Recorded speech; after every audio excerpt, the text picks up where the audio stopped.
फिर एक और पार्टी है, वो भी उत्तर प्रदेश के चुनाव में आ रही है और वो कह रहे हैं मुफ्त बिजली देंगे 300 यूनिट। तो फिर संसाधनों की कमी नहीं, तो ये भी हो पाएगा संभव? समाजवादी सरकार ने पावर प्लांट लगाए यहाँ, समाजवादी सरकार ने ट्रांसमिशन लाइन बिछाई यहाँ, समाजवादी पार्टी ने डिस्ट्रीब्यूशन सिस्टम बेटर किया। तो अगर हमने ये तीनों चीज़ें अच्छी की हैं बिजली की, तो हमें 300 यूनिट क्या, हमें और भी सुविधा किसानों को देनी पड़ेगी। हमें बुनकर भाइयों को तो हम दे करके दिखाएंगे, और अभी तो हम दे ही रहे थे। हमारे बुनकर भाइयों को फिक्स रेट थी, उनको बिजली का बिल नहीं देना पड़ता था, किसानों को सिंचाई माफ थी। तो अगर हमें सरकार बनाने में, और ये जो 3 पावर प्लांट हैं जिनके मुख्यमंत्री जी नाम नहीं लेते हैं, 3x660 super critical thermal plant, ये जब बनकर के तैयार हो जाएंगे तो हम अपने व्यापारियों को, किसानों को, बुनकर भाइयों को और गरीबों को सुविधा दे सकेंगे। लेकिन अखिलेश जी, बीजेपी हिंदुत्व के झंडा बरदार के तौर पर योगी आदित्यनाथ को आगे करती है। सिर्फ यूपी में ही नहीं, जहां जहां चुनाव होते हैं योगी जी चुनाव प्रचार के लिए जाते हैं। आपको लगता है कि ये एक मुद्दा ऐसा है बीजेपी के पास योगी आदित्यनाथ के चेहरे के तौर पर, जिस पर हिंदू वोट बैंक को कंसोलिडेट किया जा सकता है, और अगर ऐसा होता है तो फिर समाजवादी पार्टी के लिए मुश्किलें पैदा होंगी? सबसे बड़े मुद्दा था वो गंगा माँ। कितने हजार करोड़ रुपए चले गए, आज तक गंगा मैया साफ नहीं हुई। और उत्तर प्रदेश की जनता, खासकर किसान, नौजवान, व्यापारी, इनसे सुविधा चाहता है।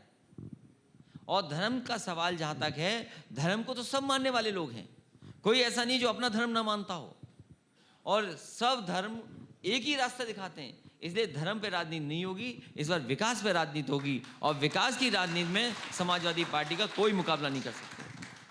ये आप जिस थर्मल प्लांट के लिए बार बार दोहरा रहे हैं, मुझको लगता है प्रैक्टिस से आ जाएगा ये भी, लेकिन ये क्यों है कि प्रोडक्शन भी जाहिर है आपके क्रेडिट में, डिस्ट्रीब्यूशन भी आपके क्रेडिट में, और बिजली का झटका भी आप ही को लग जाता है? वो समय अलग था, क्योंकि उस समय परिस्थितियां अलग थी।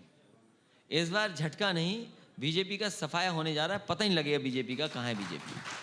क्योंकि आप खुद सोचिए, उत्तर प्रदेश में जो पावर प्लांट बन रहे थे, आज व्यापारियों को कितने बड़े पैमाने पे बिल देना पड़ रहा है, किसानों को बिल देना पड़ रहा है, मीटर लग रहे हैं, गरीब को बिल देना पड़ रहा है, और कितनी महंगी बिजली हो गई है। अगर बिजली महंगी व्यापारी को मिलेगी तो वो कंपटीशन क्या करेगा? हमारा किसान कैसे खुशहाल होगा अगर बिजली महंगी होगी उसके लिए? और गरीब इस कोरोना में उसका सब आमदनी छिन गई, कोई उसके पास पैसा नहीं है, और उसका बिल कितना दे रहे हैं आप? तो इसलिए इस बार उत्तर प्रदेश की खुशहाली के मुद्दे होंगे, उन्हीं मुद्दों पर समाजवादी पार्टी जनता के बीच में जाएगी।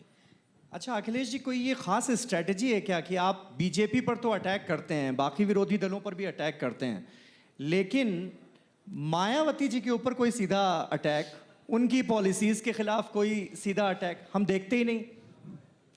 वो अब लड़ाई में नहीं है, इसलिए उनसे क्या बोलना उनके बारे में। तो बुआ के साथ दोबारा गठबंधन पॉसिबल नहीं है?